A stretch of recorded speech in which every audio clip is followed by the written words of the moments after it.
je veux suivre Jésus. Alléluia. Oh, oh, oh, oh. Oui, nous sommes là pour notre programme de chaque samedi, comme nous avons l'habitude de le faire. Nous sommes en train de louer notre Seigneur. Nous ressentons beaucoup d'amour et d'affection de sa part. C'est un cantique de notre frère Alain Moloto.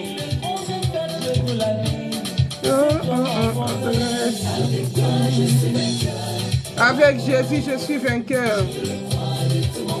Je le crois de tout mon cœur. C'est pourquoi j'ai de la joie. Alléluia. Est-ce que toi aussi tu as de la joie? Est-ce que Jésus te communique la joie?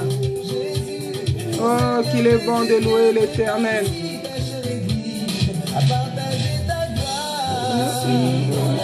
Alléluia. Oui, je suis dans la joie. Jésus le prince glorieux.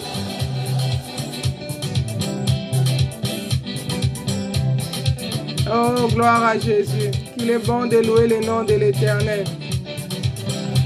Voilà, nous allons nous arrêter là pour notre louange. Et nous commençons notre programme comme nous avons l'habitude de le faire chaque samedi.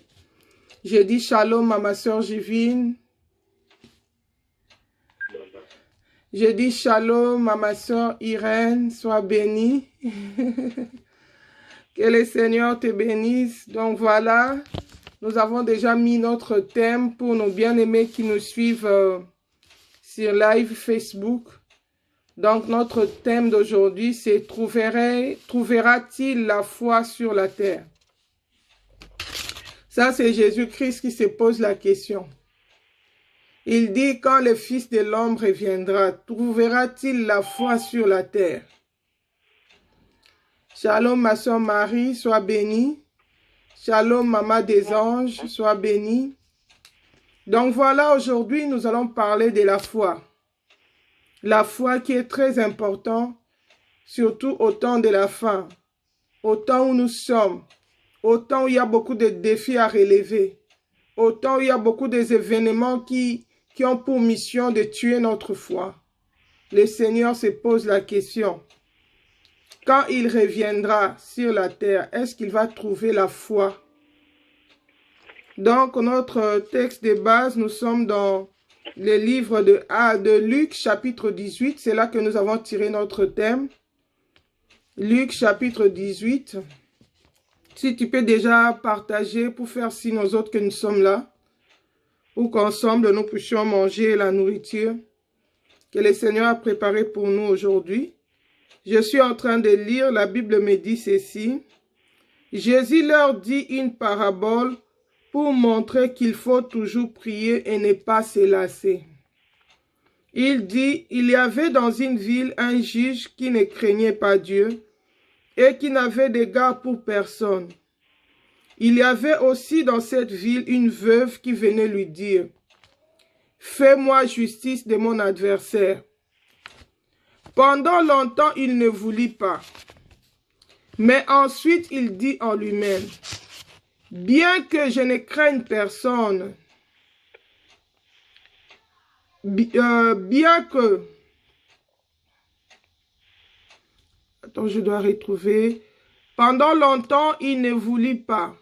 Mais ensuite, il dit en lui-même, « Bien que je ne craigne pas Dieu et que je n'ai d'égard pour personne, néanmoins, parce que cette veuve me cause des ennuis, je lui ferai justice, de peur que jusqu'à la fin, elle ne vienne me casser la tête. » Le Seigneur ajouta, « Entendez ce que dit le juge inique.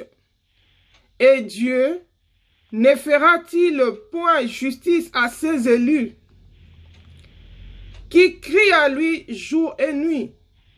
Tardera-t-il à leur égard? » Alléluia. Je vous le dis, il leur fera promptement justice. Mais quand le Fils de l'homme viendra, trouvera-t-il la foi sur la terre? Jésus se pose la question ici. Il était en train d'exhorter ses disciples pour leur montrer qu'ils doivent prier et ne pas se fatiguer. Qu'est-ce qui devait motiver leur prière? C'était leur foi en Dieu. Parce qu'ils ont la foi que Dieu exauce les prières de ses élus. Parce qu'ils ont la foi que le Seigneur a dit tout ce que vous demanderez en mon nom. Croyez que je l'ai accompli et je l'ai réalisé, vous le verrez s'accomplir. Tout ce que vous demanderez au Père en mon nom, je vous le donnerai. Jésus voulait que ses disciples gardent la foi. Quelle que soit la dureté de l'épreuve, quel que soit le problème qui persiste, qu'ils gardent la foi, qu'ils continuent à garder la confiance en Dieu. Et cette foi, c'est ce qui le motivait à prier. Parce qu'il savait que quand il prie, Dieu va écouter. Quand il prie, quand il demande au Seigneur continuellement, le Seigneur finira par exaucer leurs prières. Il leur donne la parabole de cette veuve, de cette femme qui était veuve, qui n'avait personne pour le défendre. Bien-aimé, des fois quand je lis cette parabole, je réalise un peu la situation dans laquelle nous sommes dans le monde. Surtout nous qui venons de l'Afrique, où nous avons pu voir avec nos yeux les trafics d'influence. Et alors, si tu es dans une condition sociale basse, tu n'as personne pour te défendre. C'est comme une veuve. Une veuve, c'est quelqu'un qui n'a personne pour le défendre. Une femme mariée, son mari peut s'élever pour lui. Son mari peut le défendre. Son mari est là pour pourvoir à ses besoins. Son mari est là pour prendre soin d'elle, pour la protéger. Mais une femme qui reste veuve, elle n'a personne pour la défendre. Elle n'a que Dieu. C'est pourquoi Dieu se propose d'être le mari de veuve. Parce qu'il sait qu'il y a un besoin qu'il faut combler. Mais cette femme-là qui est dans cette situation misérable, qui n'a personne pour la défendre, personne pour défendre sa cause. Mais cette femme avait Jésus-Christ. Mais la femme était persévérante. Malgré qu'il savait que la personne qui devait trancher l'affaire n'était pas honnête non plus.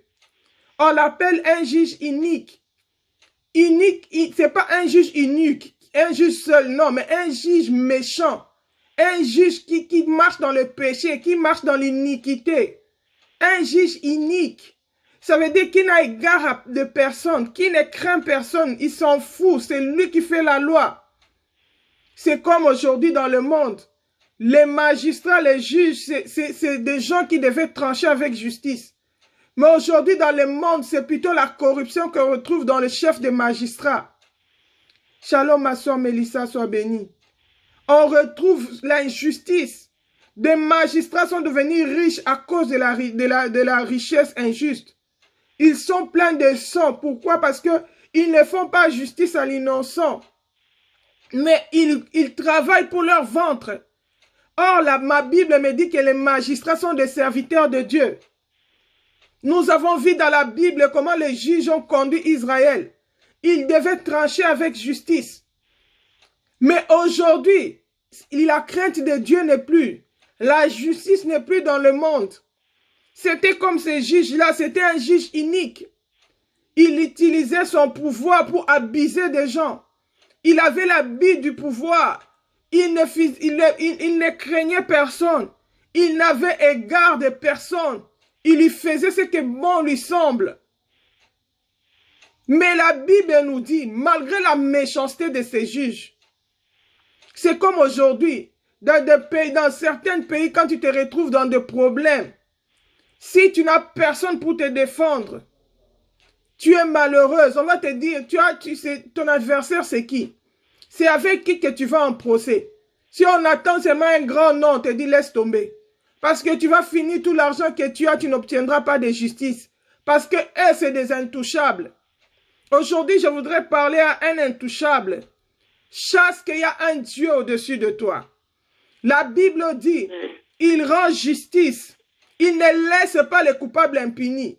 Si les hommes laissent les coupables impunis, ils sont corrompus à cause de l'argent. Mais il y a un Dieu qui est juste. La Bible dit, il ne fera-t-il pas justice à ces élus qui crient à lui nuit et jour? Et Dieu ne fera-t-il point justice à ses élus? Nous avons un Dieu juste, un Dieu qui fait justice à ses élus. Un Dieu qui exauce la prière de ses enfants, qui écoute les cris de ses élus. Jésus leur a donné cet exemple pour leur montrer qu'ils doivent prier, ne pas te lasser. En dépit des circonstances, garde la foi en Dieu. Mais entre-temps, Jésus dit ça, il se pose la question. Il dit avec l'allure où va le monde, est-ce que quand il sera de retour, est-ce qu'il va encore trouver la foi? Parce que déjà à son époque, il voyait cette dégradation de la foi. Il voyait les gens perdre la foi. Les gens se fatiguaient. Il prie pour une intention 2, 3 fois, il est fatigué. Il est épuisé, découragé. Il dit non, vous priez un Dieu juste. Même s'il tarde, persévère. Prie, ne relâche pas. Alléluia. Shalom ma sœur Margot. Jésus leur exhortait à prier et à ne point se relâcher. Alléluia. Ne point se lasser, ne te fatigue pas de prier. La Bible dit c'est comme le pain que tu jettes dans l'eau.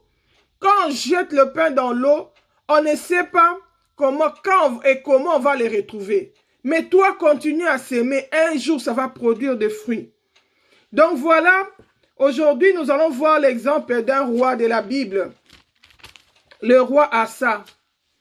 Nous allons nous servir de son témoignage, de son histoire, pour parler en profondeur de la foi. Comment cette foi se réalise face aux situations, face aux épreuves qui peuvent arriver dans la vie de chrétiens. Shalom, maman Inès, sois bénie. Je suis dans le livre des Chroniques chapitre 14. Là-bas, on nous montre l'histoire du roi Asa. Ça a commencé depuis 2 Chroniques chapitre 14, ça finit dans 2 Chroniques chapitre 16. Mais là, nous n'allons pas tout lire, nous allons lire des parties. Si tu regardes dans 2 Chroniques chapitre 14, tu vas voir l'histoire du roi Asa. Asa était un roi, il était le roi de Juda. La Bible dit que Asa, si tu regardes au verset 2 Chroniques 13, les derniers versets, la Bible dit, Abia se coucha avec ses pères et on l'a enseveli dans la cité de David. Son fils Asa régna à sa place. De son temps, le pays fut tranquille pendant 10 ans. Quand Asa a commencé à prendre son règne, il était le fils de Abia. La Bible dit que Asa, quand il a commencé avec Dieu. Il a bien commencé. Il a commencé avec Dieu. Déjà, à partir du verset 1, tu vas voir, on nous montre comment Asa, la Bible dit, il supprima les autels, du culte étranger et le haut lieu. Il commença avec Dieu. Il commença dans la crainte de Dieu. Même quand il y a eu des problèmes dans la vie de Asa, dans son règne. 10 ans après son règne, il avait eu un combat. Excusez-moi. La Bible dit, si nous lisons dans le verset 8 à 14, nous allons voir là-bas qu'il y a eu la guerre. Il y a eu un roi qui s'est levé contre Juda, contre Asa. La Bible l'appelle Zéra.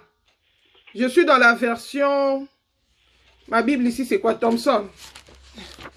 Je suis dans la version Thompson. Elle est un peu différente de la version Louis II Semer. La Bible dit ceci. Zéra, les Couchites, sortit contre eux avec une armée de 1000 milliers d'hommes et 300 chars. Il s'avança jusqu'à Mérécha. Asa marcha au-devant de lui, et ils se rangèrent en bataille dans la vallée de Tsephata, près de Marécha. Asa invoqua l'Éternel, son Dieu. Il dit, Éternel, tu peux tout aussi bien venir en aide à un fort qu'à un faible. Viens à notre aide, Éternel, notre Dieu, car c'est sur toi que nous nous appuyons. Nous sommes venus en ton nom contre cette multitude. Éternel, tu es notre Dieu. Que ce ne soit pas l'homme qui l'emporte sur toi. Le verset 11 nous dit, l'Éternel fit battre les Couchites par Asa et par Jida, et les Couchites s'enfuirent. Asa et les peuples qui étaient avec lui les poursuivirent jusqu'à Guérar, et les Couchites tombèrent sans pouvoir sauver leur vie, car ils furent mis en pièces devant l'Éternel et devant son camp. Asa et son peuple emportèrent un très grand butin. Ils abattirent toutes les villes des environs de Guérar, car la terreur de l'Éternel s'était emparée d'elle. Et ils pillèrent toutes les villes. En effet, il y avait en abondance de quoi piller. Ici, Asa, un roi d'un petit peuple. Là-bas, les adversaires sont des millions. Ils sont des milliers. Mais par contre, Asa avec son peuple, c'était une minorité. Militairement parlant, il n'avait pas le pouvoir de faire face à cette armée. Selon la raison humaine.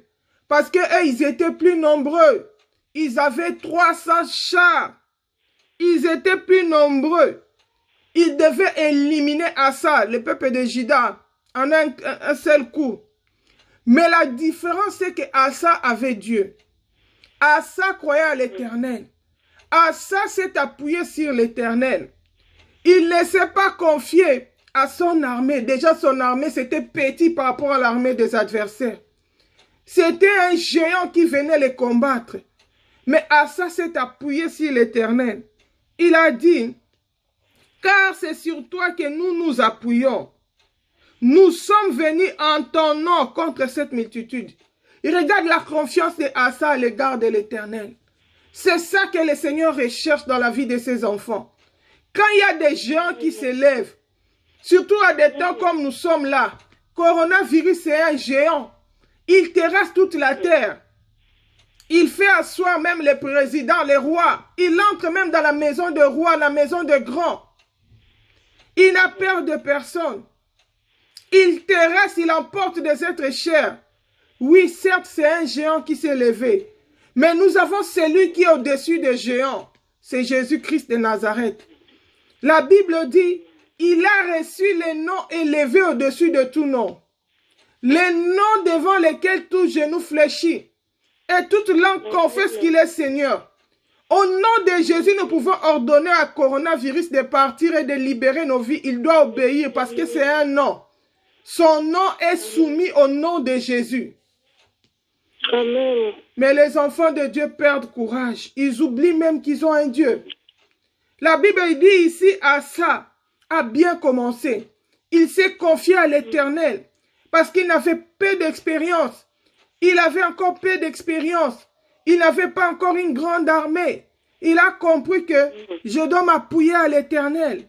Je dois faire confiance à l'Éternel. L'Éternel est capable de délivrer. La Bible dit, nous sommes venus en ton nom contre cette multitude. Éternel, tu es notre Dieu. Que ce ne soit pas l'homme qui l'emporte sur toi. Il dit, Éternel, toi, tu peux venir. Tu peux aussi bien venir en aide à un fort qu'à un faible.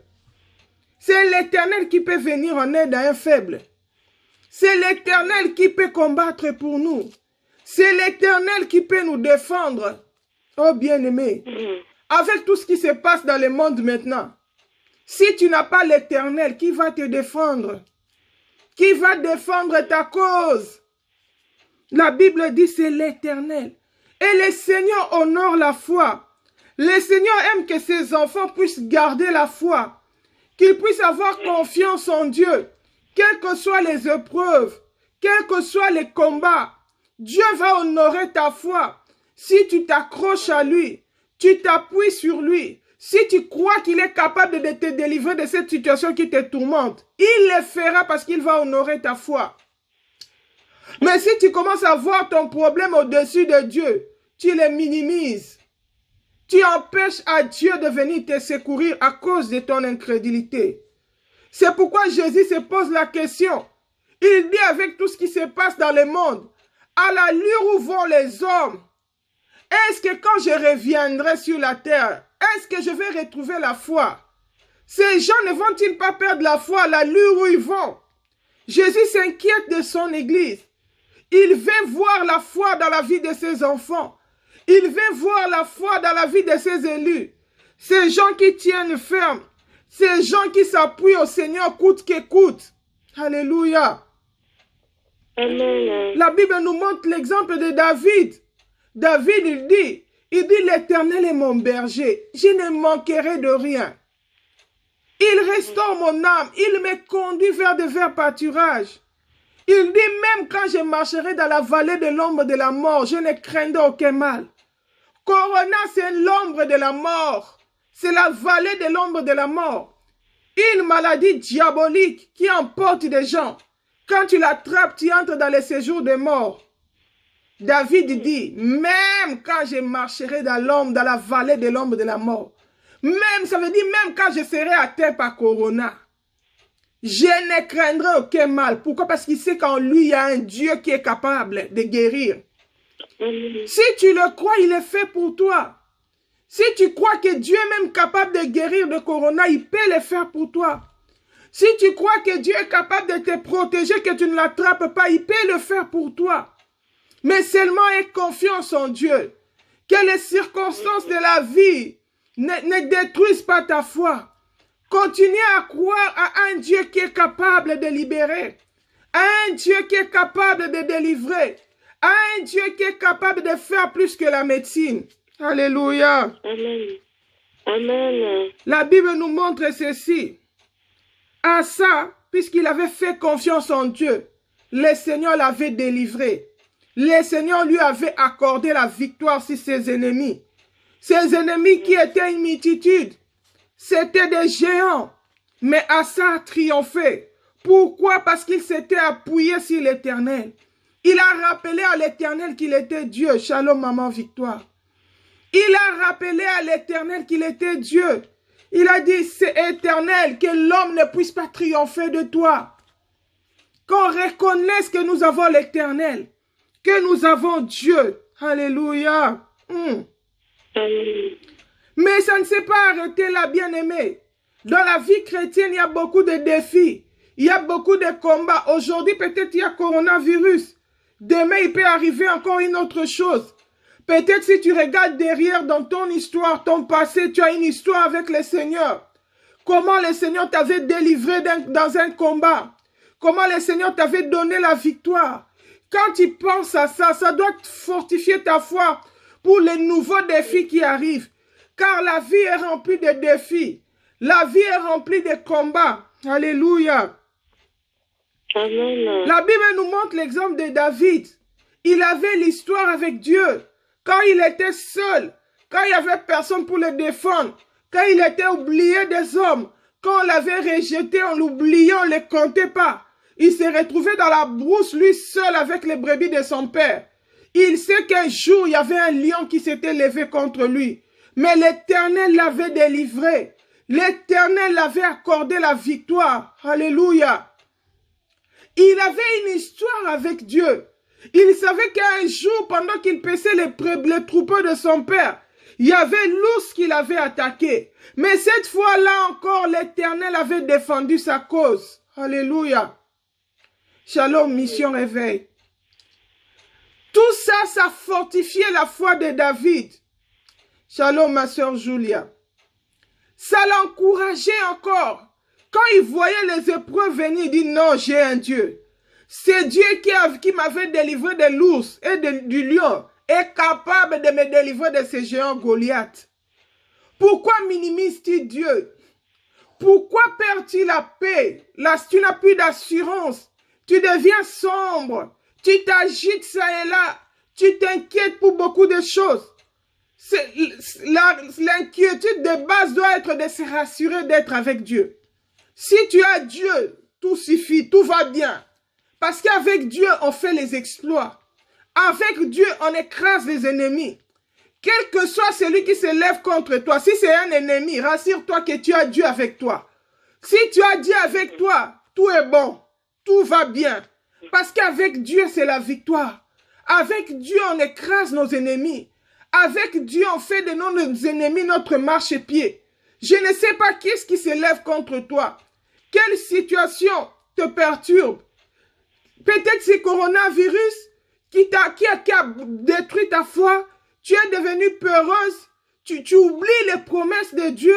Tu oublies ce que Dieu a fait dans ton passé. Fuis un peu ton passé pour voir ce que Dieu a fait. Et que cela t'encourage. Cela te fortifie. Le Dieu qui est capable de guérir des maux de tête est aussi capable de guérir du cancer. Il est aussi capable de guérir des corona parce qu'il est Dieu. La Bible dit, il est le même hier, aujourd'hui et éternellement. Bien-aimés, nous servons un Dieu qui ne change pas. Quel que soit les chaos qu'il y a dans l'humanité. Parce qu'actuellement, il y a un chaos économique suite à tout ce qui se passe. Mais notre Dieu, la Bible dit, il est le Dieu qui pourvoit à nos besoins selon la grandeur de ses richesses. Si toi, tu continues à obéir au Seigneur, si toi, tu continues à obéir à ses commandements, le Seigneur va pourvoir pour toi. Le Seigneur va pour survenir à tes besoins. Shalom, ma soeur Cathy. La Bible me montre l'exemple d'Isaac. La Bible dit Isaac s'est retrouvé dans le désert. Mais il a sémé dans le désert parce qu'il avait écouté la voix de Dieu. Qu'il avait dit, Isaac, ne descend pas en Égypte. Reste dans ce pays-ci. Je vais prendre soin de toi. Malgré que c'était le désert, il a gardé la foi en Dieu. Il a sémé dans ce pays-là. Et Dieu les bénit. La Bible dit, il devint riche. Il devint fort riche. Nous, les enfants de Dieu, nous ne dépendons pas de la situation économique du monde. Nous sommes dans ce monde, mais nous ne sommes pas du monde. Nous avons un Dieu grand à nos côtés. Un Dieu qui fait la différence. Un Dieu qui avait fait la différence en Égypte. Quand les Égyptiens pleuraient, mais lui, il prenait soin de ses enfants. Il combattait pour ses enfants. Quand ils enterraient leurs morts, ces dieux-là opéraient la délivrance dans les camps de ses enfants. Oh bien-aimé, pourquoi t'affaiblis-tu? Pourquoi ta foi est en train de défaillir? Jésus se pose la question. À l'allure où tu vas, quand il va revenir prendre son église, parce que du reste, ces signes de temps nous montrent que Jésus-Christ est à la porte. Il est en train de revenir. Mais il se pose la question, quand il va revenir, est-ce qu'il va encore trouver la foi en toi? À l'allure où tu vas, est-ce qu'il va trouver la foi? Tu vas garder la confiance en Dieu, quelles que soient les épreuves, quelles que soient les tribulations. Parce qu'il y a des tribulations qui vont arriver, qui seront peut-être plus fortes que ce que nous sommes en train de vivre aujourd'hui. Mais si déjà aujourd'hui tu as perdu la foi, tu n'as plus confiance en Dieu, les mondes n'ont plus de foi. Les mondes s'appuient sur la science, ils s'appuient sur les hommes. C'est pourquoi beaucoup sont dans la dépression. Il y en a même qui se suicident. Pourquoi ils sont sans Dieu? Ils ont le désespoir. C'est pourquoi nous venons leur dire, croyez en Dieu. Donnez votre vie à Jésus. Là où l'homme se limite, Dieu commence. Dieu peut faire au-delà de la science. Dieu peut faire au-delà des cultures, de la médecine. Il est Dieu. Il est celui qui donne de l'espérance à ceux qui en ont perdu. Alléluia. Amen. Mais les gens, ils regardent la science, ils regardent le monde. Si tu regardes aux hommes, les hommes vont tomber, ils vont t'emporter avec eux. Les hommes, la science peut te donner, on nous donne des informations contradictoires. Aujourd'hui, on te dit ceci, demain, on dit on s'était trompé. Tu vas faire quoi? Mais il y a un Dieu au ciel qui ne se trompe pas. Il y a un Dieu au ciel qui ne se trompe pas. Le médecin, il soigne, mais celui qui guérit, c'est Dieu. Celui qui a le dernier mot, c'est Dieu. Aujourd'hui, le Seigneur nous exhorte à garder la foi et à prier, à ne point se fatiguer. Alléluia. Amen. À ça, c'était confiant à l'Éternel. Et la Bible nous montre, nous sommes dans 1 Chronique, chapitre 15, versets 1 à 8. Le Seigneur a continué à marcher avec Asa. La Bible dit, l'Esprit de Dieu fit sur Azariahu, fils d'Oded, qui sortit au devant d'Asa et lui dit, écoutez-moi Asa, ainsi que tout Juda et Benjamin. L'Éternel est avec vous quand vous êtes avec lui. Amen. Si vous les cherchez, vous les trouverez. Mais si vous l'abandonnez, il vous abandonnera. Pendant de longs jours, il n'y a eu pour Israël ni vrai Dieu, ni sacrificateur qui enseigne, ni loi. Mais au sein de leur détresse, ils sont revenus à l'Éternel, le Dieu d'Israël. Ils l'ont recherché et il s'est laissé trouver par eux. Dans ce temps-là, point de paix pour ceux qui allaient et venaient, car il y avait de grands troubles parmi les habitants du pays. On se heurtait nation contre nation, ville contre ville, parce que Dieu les troublait par toutes sortes de détresse. Vous donc, soyez fermes et ne laissez pas vos mains s'affaiblir, car il y a un salaire pour vos actions. Alléluia. Après avoir entendu ces paroles et la prophétie, Oded étant prophète, Asa s'affermit et fit disparaître les abominations de tout le pays de Juda et de Benjamin. Alléluia. Et des villes dont il s'était emparé dans les monts d'Éphraïm. Il restaura l'autel de l'Éternel qui était devant le vestibule de l'Éternel. On est venu donner un conseil à Asa. Oded, qui était prophète, est venu dire à Asa, tu sais, l'Éternel, c'est un Dieu qui est avec toi. Tu vois comment il t'a délivré de tes ennemis. Maintenant, il faut rechercher l'Éternel. Maintenant, il faut les sanctifier. Pourquoi? Parce que vous avez fait longtemps. Le peuple avait fait longtemps, il avait tourné dos à l'Éternel. Le peuple était entré dans l'idolâtrie. Bien-aimés, toutes ces choses qui arrivent dans le monde nous montrent la colère de Dieu face à l'humanité qui lui a tourné le dos, face aux grands de ce monde qui se sont pris eux-mêmes pour Dieu. Ils ont rejeté Dieu, ils ont minimisé la grandeur de Dieu. Quoiqu'ils savent que l'Éternel est le créateur de l'univers visible et invisible, mais ils se sont détournés du Seigneur. Ils ont fait des alliances avec Satan. Ils sont allés dans l'occultisme. Ils sont allés dans des abominations. Aujourd'hui, on élève l'homosexualité. Aujourd'hui, on élève la bestialité. Aujourd'hui, même dans le pays où nous sommes, on vote des lois, on interdit aux gens de parler de Christ, d'afficher leur identité de chrétiens dans le travail. Mais dans le travail, les satanistes s'affichent très haut.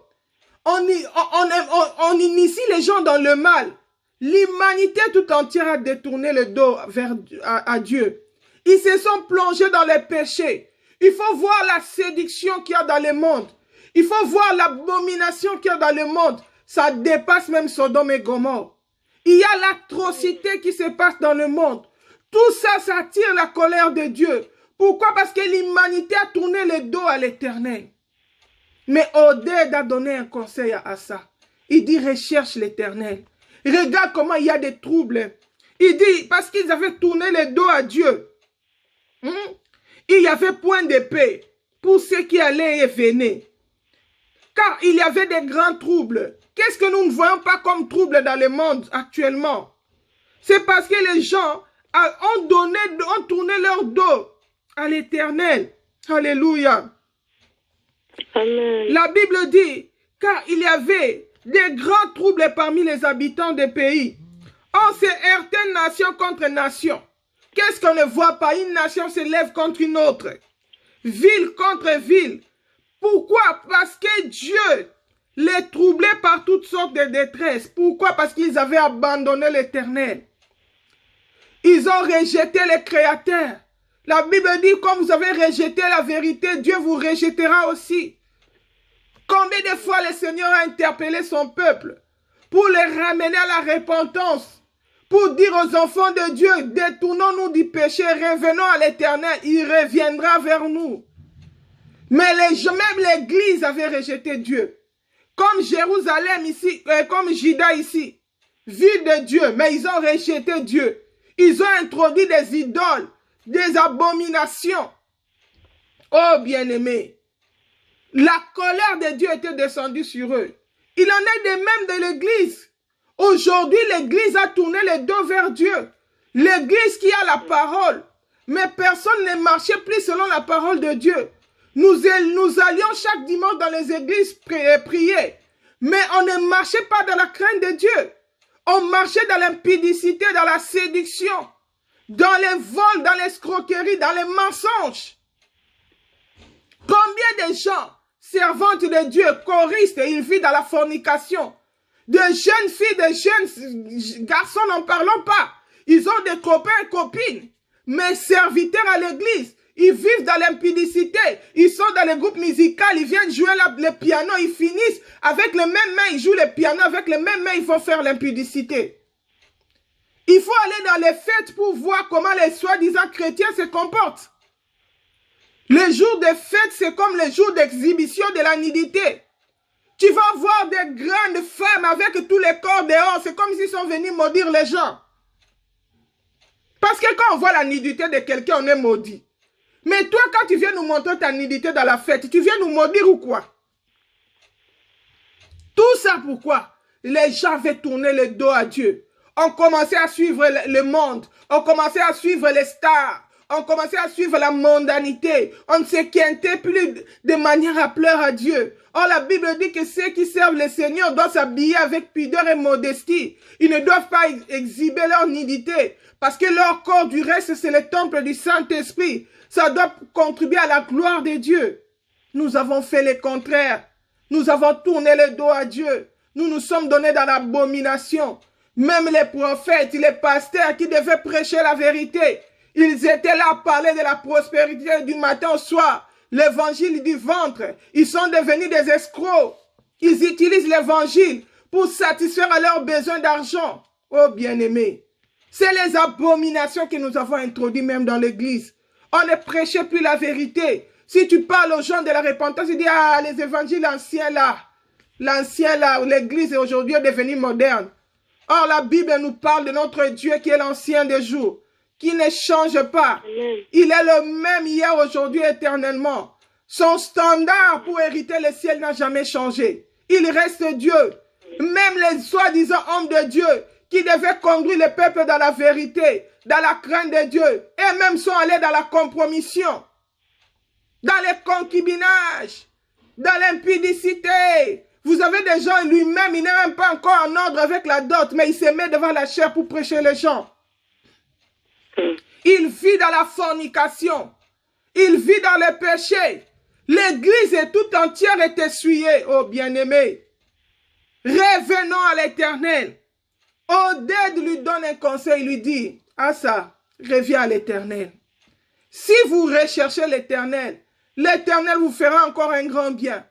C'était un deuxième défi pour Asa. Et heureusement pour lui, il avait écouté les conseils. La Bible dit quand il a écouté ces conseils-là, il a commencé à enlever l'idolâtrie. Il a commencé à détruire tous les autels de Dieu. Il a commencé à se dépouiller des idoles. Oh bien-aimé, dépouille-toi des idoles. Dépouille-toi de la mondanité. Dépouille-toi de toute abomination. De ces choses qui t'empêchent de voir la main de Dieu. La Bible nous dit l'Éternel notre Dieu, sa main n'est pas trop courte pour toucher, ni son oreille endurcie pour ne pas écouter nos prières. Mais ce sont nos péchés qui nous cachent sa face. Tu as l'impression que Dieu ne t'écoute pas. Dépouille-toi un peu de tes idoles. Dépouille-toi un peu de tes péchés. C'est quoi ton idole? D'autres personnes, il est chrétien, mais il a encore des idoles de stars de football. Abomination. Il a encore des idoles. Lui, quand c'est son club qui va jouer, il va même fuir l'église. Le football est devenu un dieu pour lui. C'est une abomination devant l'Éternel. Dépouille-toi un peu de ces choses. Recherche l'Éternel de tout ton cœur. Oh, bien-aimé. D'autres personnes, lui, c'est le théâtre. Il va rester toute la journée devant YouTube, voir les théâtres. Les autres, c'est les films, le Hollywood, je ne sais quoi. Comme la foi vient de ce qu'on entend. C'est pourquoi tu commences aussi à parler comme ces mondains-là. C'est comme ça que tu commences aussi à t'habiller comme eux. Parce que tu ne fais que les regarder. Tu commences à les envier. Ton cœur l'envie. C'est pourquoi tu vas voir quelqu'un, même il est dans la sainteté, il est dépouillé, mais les cœurs est déjà dans le monde. Tu vas voir sa conduite va aussi commencer à changer. Il va commencer à imiter. Avant, il s'habillait bien, il couvrait bien son corps. Maintenant, il va exposer toute sa poitrine. Pourquoi? À force de voir. À force de copier. Oh, je veux aussi ce modèle-là. J'avais vu cette coiffure-là. Tes coiffures, tu les regardes où? Oh, bien-aimé. Asa devait enlever toutes les abominations. Il devait enlever tous les idoles. Sa maman qui était la reine, elle avait fait une idole d'Astarté. Asa l'a destitué même de son titre de reine. À cause de l'idolâtrie qu'il avait introduite dans le pays. Il a détruit cette idole-là. Où sont ces rois qui recherchent l'Éternel? Où sont ces grands qui vont rechercher l'Éternel de tout leur cœur? Cette nation qui va faire la différence, qui va rechercher Dieu de tout son cœur, pour que Dieu devienne son roi, pour que Dieu fasse aussi des choses grandes avec lui, pour que Dieu fasse aussi la différence avec lui. Aujourd'hui, si nous ne voyons pas la gloire de Dieu, c'est parce que nous avons tourné le dos à l'Éternel. Nous sommes allés nous appuyer dans les idoles qui n'ont pas de secours. Oh bien-aimé, c'est pourquoi il y a beaucoup de troubles. La Bible dit le Seigneur les troublait. Il laissait beaucoup de troubles. Il y avait une nation qui s'élevait contre une nation. Pourquoi? Parce qu'ils avaient tourné le dos à l'Éternel. Aujourd'hui, si tu entends ma voix, retourne vers l'Éternel. Quel que soit ton titre, quel que soit ton grade, quel que soit le rang social que tu occupes, en dehors de Dieu, il n'y a point de salut. La Bible dit, sur la terre, sous la terre, il n'y a aucun autre nom qui nous a été donné, au travers duquel nous devons avoir le salut, si ce n'est le nom de Jésus-Christ. Accepte Jésus-Christ comme ton Seigneur et Sauveur. Fais de lui ton appui. Il sera là pour toi.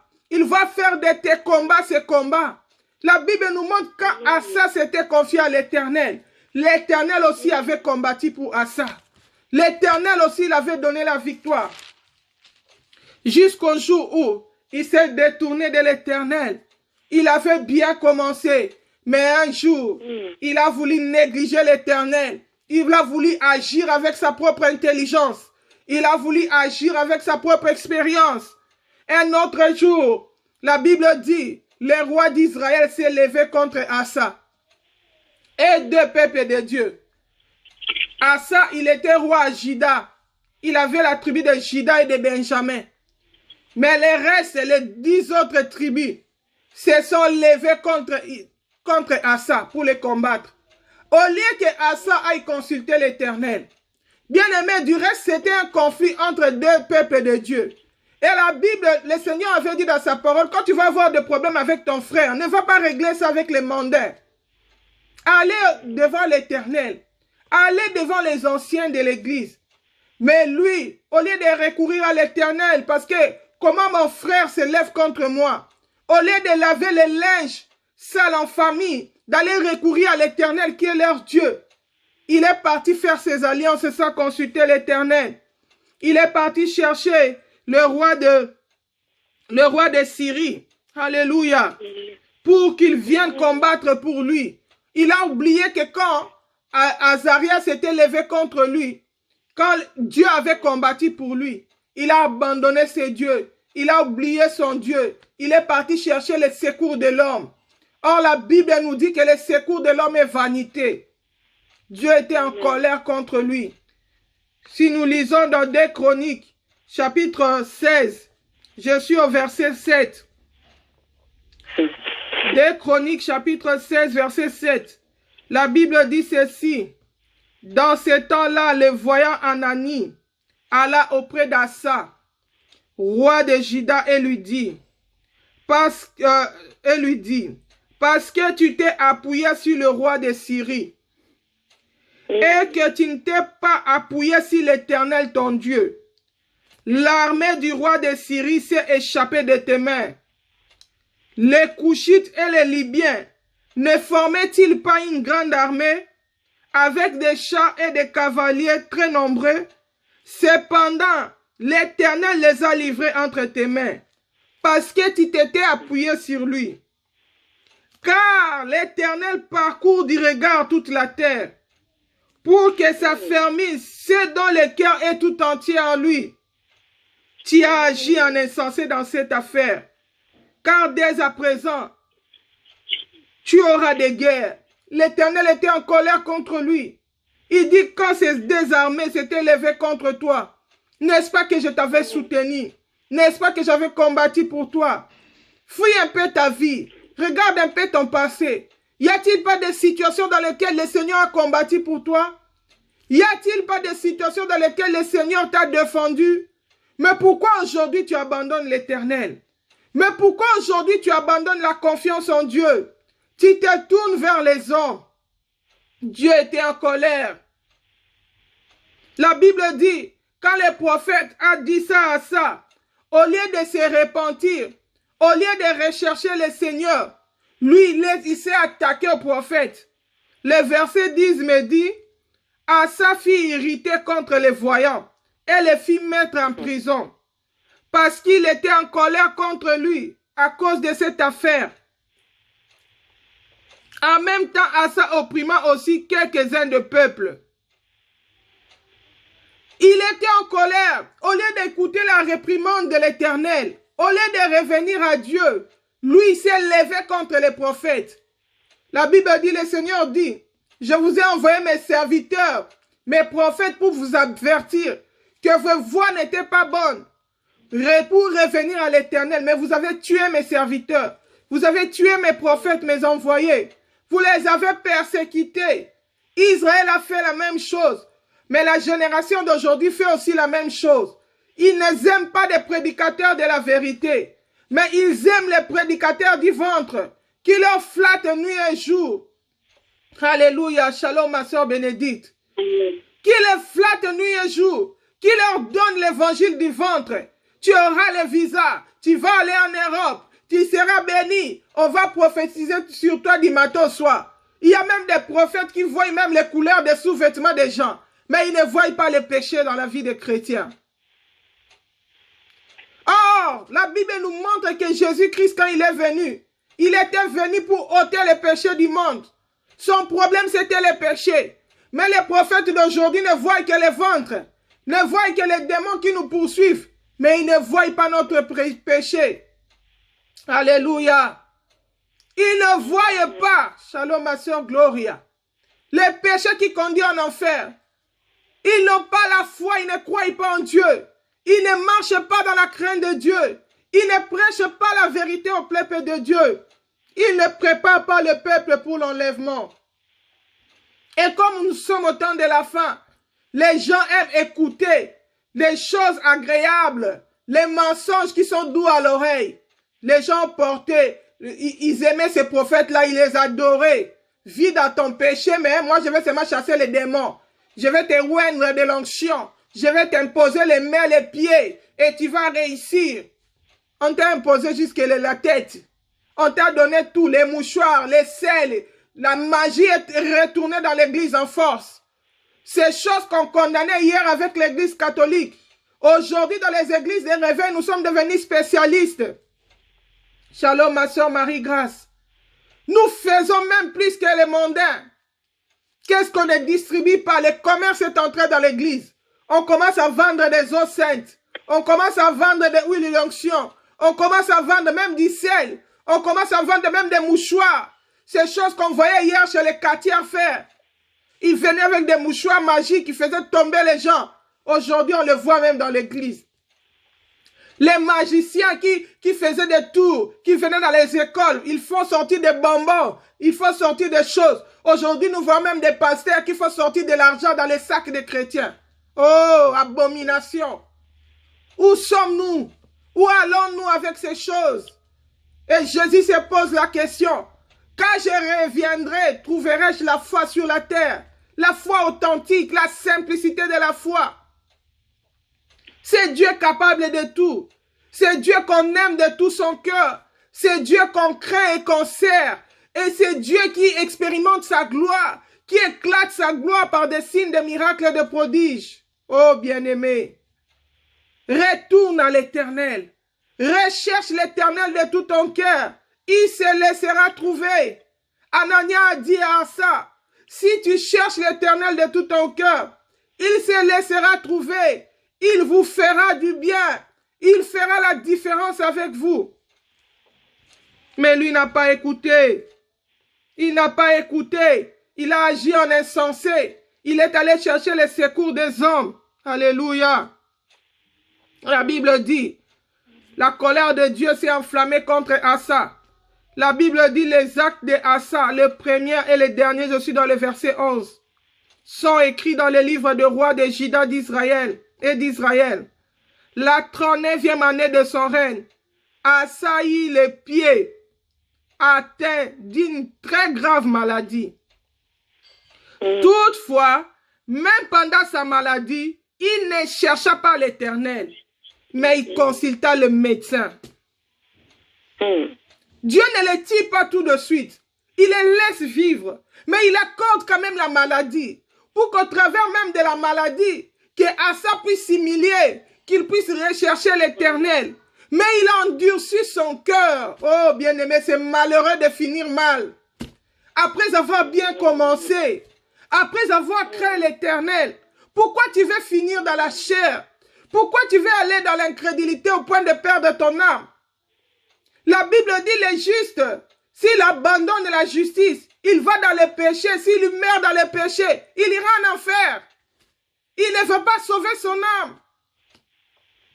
Ces bonnes œuvres qu'il avait pratiquées avant seront oubliées.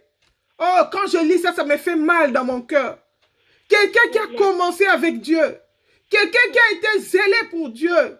Quelqu'un qui s'est même dépouillé au point de destituer même sa mère du titre de reine parce qu'il voulait craindre son Dieu. Mais voilà la fin. Il est fatigué. Il oublie Dieu. Il devient crédule. Oh bien-aimé. À quoi ça sert de gagner tout le monde s'il faut perdre son âme? Il endurcit son cœur même dans sa maladie. Dieu frappe ses pieds. Les pieds sont enflés. Dieu regarde Asa, mais Asa endurcit son cœur. Il est mort comme ça. Il est parti où? Dans le péché, dans la désobéissance. La Bible dit, si un homme a un problème avec un autre homme, Dieu va le défendre. Mais si un homme a un problème avec Dieu, qui va intervenir pour lui? Pourquoi vas-tu contester contre ton Créateur? Même pendant sa maladie, il ne rechercha pas l'Éternel, mais il consulta le médecin. Combien de gens ont déjà perdu la foi? Peut-être tu entends l'histoire de Asa. Tu vas dire lui aussi, il était incrédule. Mais que fais-tu? Combien de gens ont plus confiance à la médecine qu'en Dieu? Ils n'ont plus la foi. Ils ne pensent plus que Dieu est capable de guérir. Ils ne pensent plus que Dieu est capable de protéger. Moi, ça faisait déjà un temps, des années. Je me souviens à cette époque-là. Je n'avais même pas accouché. Je ne sais plus si j'avais même pas encore accouché au Lines. Ça devait être quand j'étais encore avec Christelle. Le Seigneur m'avait dit, Fifi, ne te précipite pas à aller dans les hôpitaux. Beaucoup d'agents du diable sont là. Ils vont commencer à collaborer avec les sorciers de vos familles pour s'aimer la mort, pour détruire la vie des chrétiens. Quand il y a un problème, la première chose que tu dois faire, tu dois prier. Avant de te rendre à l'hôpital, consulte le Seigneur. Écoute Dieu. Qu'est-ce que nous ne voyons pas aujourd'hui? Beaucoup. Maintenant, si tu as un fils qui a une maux de tête, on t'affiche coronavirus. Tu peux être malade chez toi. Tu prends peut-être 1 semaine, 2 semaines, le temps de rétablir. Mais si tu vas seulement à l'hôpital, surtout nous les Noirs, j'entends des présidents, des ministres qui attrapent la maladie. Tu vas écouter, il a rétabli. Les grands, les blancs, tu vas écouter, il a rétabli. Mais quand c'est un noir qui va dans les hôpitaux là-bas, on vous informe seulement, il avait corona. Donc toute maladie maintenant c'est coronavirus. 2 jours c'est beaucoup. Oh, il est entré dans coma. Hey, quand on dit déjà il est entré dans coma, corona, ça veut dire que vous n'avez même plus le droit de toucher. Vous n'avez même plus le droit de vérifier. Mais ici, c'est faux ce qu'ils disent. Qui va vérifier? Qui va te défendre? Qui va intervenir pour toi? Qu'est-ce qu'on n'entend pas dire maintenant? Qu'on commence même à vendre les organes des Noirs. Tu es là-bas comme tout le monde a peur de l'hôpital maintenant. Si on dit déjà coronavirus, donc on ne peut pas toucher, on ne peut pas ouvrir, on ne peut pas vérifier. Ils t'affichent ça, mais eux, ils savent que tu n'as pas ça. Ils en profitent pour faire le commerce des organes. Oh bien-aimé, regarde l'atrocité qui est dans le monde. Mais toi, au lieu de te confier à l'Éternel, tu te confies à la médecine. Il y a beaucoup de gens, quand il était sans assurance maladie, quand il n'était pas à l'Europe, il se confiait en Dieu. Depuis qu'il a eu l'assurance maladie, pour lui, il croit qu'il n'a plus besoin de Dieu. La médecine est là, je vais payer ma mutualité, je vais payer je ne sais quoi, on va me traiter, on va me prendre en charge. Ici, nous sommes en Europe, il faut faire les check-up, tu peux faire toutes les check-up. Si Dieu ne te protège pas, ce que tu fais ne te servira à rien. Amen. La Bible nous montre ici, Asa s'est confié dans le médecin. À la fin, il est mort. Les médecins n'ont pas été capables de guérir ses pieds. Pourquoi? Parce qu'il avait un problème avec l'Éternel. Ne rejette pas l'Éternel en t'appuyant sur la médecine. C'est pourquoi aujourd'hui, beaucoup de gens sont dessus. Parce qu'ils avaient mis leur espoir dans la médecine. Ils avaient rejeté Dieu. Même pour un petit problème, ils ne prient plus. Ils n'écoutent plus le Seigneur. Pressés. Quand ça commence déjà, on va à l'urgence. Oh bien-aimé, maudit soit celui qui se confie dans l'homme. Ne sois pas comme Asa. N'endurcis pas ton cœur, mais confie-toi à l'Éternel. L'Éternel est capable de tout. Il agit encore aujourd'hui. Il n'a point changé. Il est encore capable de guérir. Il est encore capable de te défendre.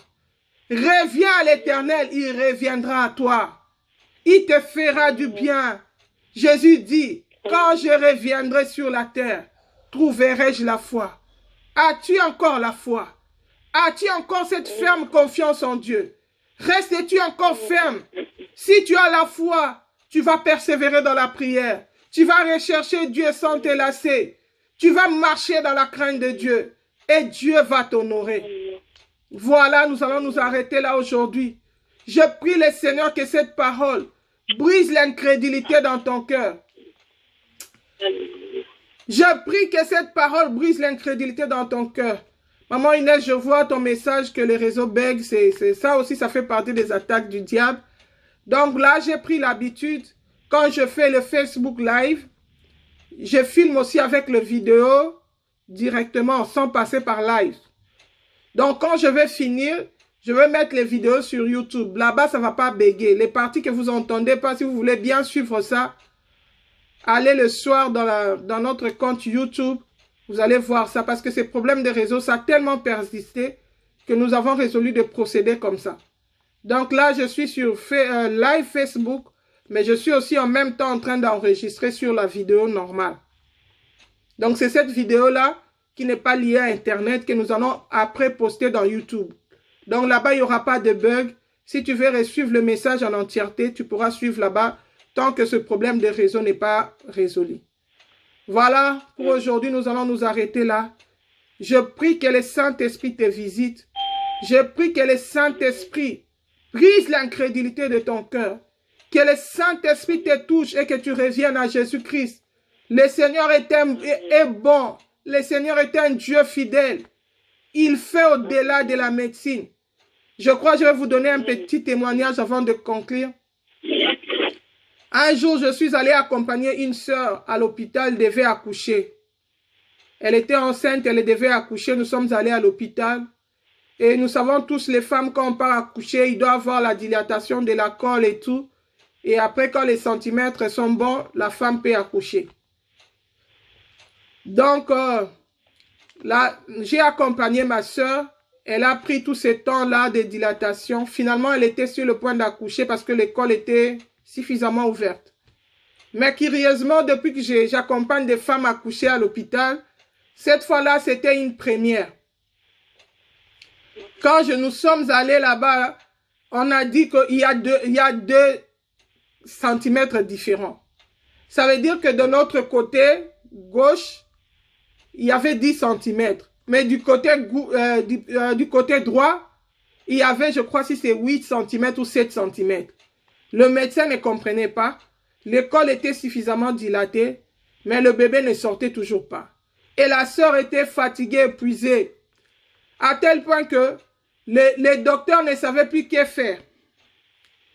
Son mari était au bout, il commençait à pleurer. J'ai dit au mari, tu peux sortir, aller au couloir et nous laisser un peu tranquille ici. Je suis resté avec la sœur. Et les sages-femmes, les infirmières, le médecin, ils ont trouvé que ça n'allait pas. Ils ne maîtrisaient pas la situation. Ils ont abandonné la sœur. Ça, je vous parle, c'est en Europe, hein, c'est pas en Afrique. Hein. Cet enfant-là dont je vous parle, il a maintenant 4 ans. C'était en Hollande. Et ils ont vu que ça n'allait plus. Ils ont abandonné la sœur. On nous a laissé dire, mais nous, on ne comprend plus rien. Et finalement, est-ce que tu sens vraiment comment dire, les contractions? Parce que comment ça se fait que tu pousses, l'enfant ne sort toujours pas? Finalement, nous, on ne maîtrise plus rien, on ne sait plus quoi faire. Ils ont abandonné la sœur. Ils sont allés à côté se réunir. Dans la chambre seulement, mais à côté, ils ont fait un groupe. Ils ont appelé beaucoup de médecins. Ils avaient fait un rôle, ils étaient en train de réfléchir. Qu'est-ce qu'ils devaient faire parce qu'ils ne maîtrisaient pas la situation. Et ils avaient pour plan d'amener la sœur dans le salle opératoire. Et ma sœur, en dépit de la douleur et de la confusion auquel elle faisait face, elle était au bout, elle ne savait plus quoi faire. Elle dit, maman, Fifi, mais moi aussi, je ne comprends plus. Mais pourquoi Jésus me laisse dans cette douleur atroce? Je lui ai dit, ma sœur, ne perds pas courage. Ne suis pas ces docteurs-là. Moi, je vais continuer à prier pour toi. Toi, tu vas continuer à pousser. Moi et toi, avec Jésus, nous allons faire des exploits. Tu vas accoucher. Ne tiens pas compte de ce qu'ils sont en train de dire. Et moi, j'étais devant elle maintenant. Je jouais le rôle de l'accoucheuse. Sans avoir été allé à l'école. Les médecins qui ont fait la science, ils sont à côté en train de faire les réunions. Elle abandonnée dans la douleur sur les lits. Les maris dehors dans le couloir en train de pleurer, ils n'en pouvaient plus. J'ai continué à prier. Elle dit, maman Fifi, je sens les douleurs. Je dis, quand tu sens les douleurs, tu pousses. Moi, j'ai continué à prier. Et on priait. Qu'est-ce qui s'est passé en fait? L'enfant était dans une mauvaise position. Il avait tourné son regard dans un mot. Il était à côté. Au lieu qu'il soit tout droit vers le trou pour sortir, l'enfant était à côté. Ce qui faisait que de ce côté-ci, il y avait un vide. Mais de l'autre côté, c'était bouché, l'enfant était là. Mais malgré que la maman poussait, l'enfant ne sortait pas. Pourquoi? Parce qu'en plus, il y avait le cordon ombilical qu'il avait enroulé dans le cou. Donc l'enfant ne pouvait pas sortir, les cordons les retenaient. En fait, au fur et à mesure qu'on poussait, si on pouvait tirer l'enfant de force, on allait l'étrangler, il allait mourir. Mais le médecin ne comprenait pas ce qui s'est passé. La femme poussait, le bébé ne sortait pas. C'était compliqué. Et moi, j'ai continué à prier. J'ai dit, si tu sens la douleur, tu pousses. À un moment, j'ai vu la tête de l'enfant. J'ai crié vers les docteurs. Je dis, je vois la tête de l'enfant. Il me dit, c'est vrai, tu vois la tête? J'ai dit, oui, ils ont accouru, ils sont venus. Il dit, si vraiment tu vois la tête de l'enfant, nous aussi, nous voulons voir. Et quand ils ont vu la tête de l'enfant, ils voulaient intervenir. Ces jours-là, j'ai vu la main puissante de Dieu agir. Parce qu'il s'était dit, bon, si on peut voir la tête de l'enfant, comme ça, on va attacher un voûte dans sa tête pour l'aspirer. Mais ça aussi, le faire, c'était tuer l'enfant. Parce que quand ils vont aspirer, les cordons vont l'étrangler.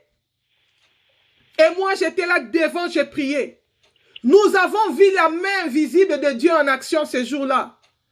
La tête de l'enfant a commencé à tourner de lui-même. On voyait comment le fœtus tournait. Jusqu'à ce qu'il a regardé, il a eu la bonne direction. Et les sages-femmes sont venues avec les docteurs, ils ont mis l'aspirateur dans sa tête pour tirer l'enfant. Et quand ils ont tiré l'enfant, comme l'enfant avait pris la bonne position maintenant, ils ont remarqué le cordon ombilical. Ils ont arrêté, ils ont introduit la main dans le côté vide qui était resté. Et ils ont enlevé les cordons qui étranglaient l'enfant, qui l'empêchaient de sortir. Et le bébé est sorti. Quand le bébé est sorti, les docteurs et les trucs là, ils ont acclamé. Ils sont venus me saluer et m'ont dit, C'est pas nous qui avons accouché cette femme, c'est toi qui l'as accouchée. Si tu as appris, tu as ton diplôme, tu as appris le métier de sage-femme, viens, nous allons t'engager. Bien-aimé, je n'avais jamais été à l'école de sage-femme, mais j'avais la foi, ce qu'eux, ils n'avaient pas. J'avais un Dieu capable de résoudre des situations impossibles. Et ils avaient leur schéma qu'ils avaient étudié à l'école. Que quand la femme accouche, ça doit être 10 cm. Et après, on va faire ceci, Mais cette fois-là, ils étaient bloqués. Il y avait une complication qui dépassait leur intelligence. Il fallait l'intervention de Dieu. Je ne suis pas en train de te dire que tu ne peux pas aller à l'hôpital. Je ne suis pas en train de te dire que tu ne peux plus aller vers le médecin. Mais je suis en train de te dire qu'il y a un médecin qui est au-dessus de tous les médecins. Rassure-toi de sa volonté avant que tu ailles vers les hommes. Alléluia. Tu peux aussi prier, le Seigneur te dit, ok, c'est bon, maintenant je suis avec toi, vas-y. Si l'Éternel part avec toi, ce sera le succès. Ce jour-là, nous sommes partis avec l'Éternel. Quoique les hommes étaient limités, quoique la médecine était limitée, mais il y avait un Dieu capable qui est descendu de sa main puissante. Moi-même, j'ai été témoin comment la main visible de Dieu tournait la tête de l'enfant sans l'intervention d'un homme. Ce bébé est né. Aujourd'hui, c'est un petit garçon qui a 4 ans. Dieu est capable de faire le même. Quand la médecine échoue avec le coronavirus, quand il commence à en profiter pour faire la vente des organes, pour tuer les gens, surtout les noirs, quand ils remarquent que tu n'as pas de maladie, ils t'affichent là-bas, ils disent coronavirus, mais ils prennent les organes. Quelqu'un qui a le coronavirus, les organes sont détruits, mais comment vous prenez encore les organes? Bien-aimé, c'est pour te montrer comment le monde est mauvais, comment le monde est méchant. Mais si tu as Dieu avec toi, quelle que soit la méchanceté des hommes, Dieu va te protéger. Quels que soient les plans que les hommes ont pour toi, Dieu va intervenir pour ta cause. Alléluia. Je me souviens mon cas quand j'ai accouché mon bébé à Olines. J'avais une tension qui était tellement élevée. Et ils avaient le projet de m'amener dans la salle d'op. Quand ils sont partis, ils m'ont dit, ça ne va pas avec toi, ta tension, ça ne s'arrange pas. On part, ils m'ont laissé si c'est 1 heure ou 2 heures. À 8 heures, si on revient ici, ça sera pour t'amener dans la salle d'op. Ils sont partis. Ils ont fermé la porte. Quoique j'étais faible, j'ai dit au Seigneur, Seigneur, entendons-nous, surprenons ces gens. Ils ont le projet de m'amener dans la salle d'op quand ils vont revenir. Bien aimé, salle d'op là, c'est Dieu qui sait. Hein? S'ils disent là-bas que le cœur a lâché, qui va prouver le contraire? Personne. S'ils te mettent les doses d'anesthésie dépassées, qui va intervenir pour toi si Dieu n'intervient pas? Toi qui as l'habitude de mettre ta confiance en l'homme. Ils sont partis, j'ai dit, Seigneur, entendons-nous. Surprenons ces gens. À 4h30, je me suis levé. La poche des os s'était éclatée. L'accouchement était engagé. Ils n'avaient plus le moyen de m'amener dans la salle d'op. J'ai eu mon bébé sans l'intervention chirurgicale. C'est pour te dire que Dieu est capable. Que ce témoignage booste ta foi. Que ce témoignage ramène la confiance en Dieu.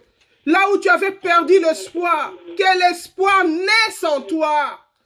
Là où tu étais devenu faible, que tu deviennes fort. Je ne sais pas par quoi tu passes. Qu'est-ce que le diable est en train de te montrer pour te décourager? Quels sont les symptômes que tu remarques dans ta vie? Il y a un Dieu au ciel qui est capable de faire ce que les hommes ne peuvent pas faire. C'est pourquoi Job a dit, je reconnais que tu peux tout. Oui, nous reconnaissons que l'Éternel peut tout, qu'il est capable de tout. Que le Seigneur vous bénisse. Passez un bon week-end avec Jésus. Si le Seigneur Jésus ne revient pas, on se retrouve le samedi prochain à la même heure, 11h, heure de Paris. Shalom, shalom, soyez bénis. N'oubliez pas que Jésus-Christ de Nazareth est en train de revenir pour prendre son église. Mais pour être enlevé, le Seigneur doit te trouver dans la foi. Voilà, nous allons nous arrêter là. Je vous prends congé, je vous dis bye bye. On se retrouve le samedi prochain à 11h, heure de Paris. Shalom, shalom. Que le Seigneur vous bénisse. Amen, amen, amen, amen.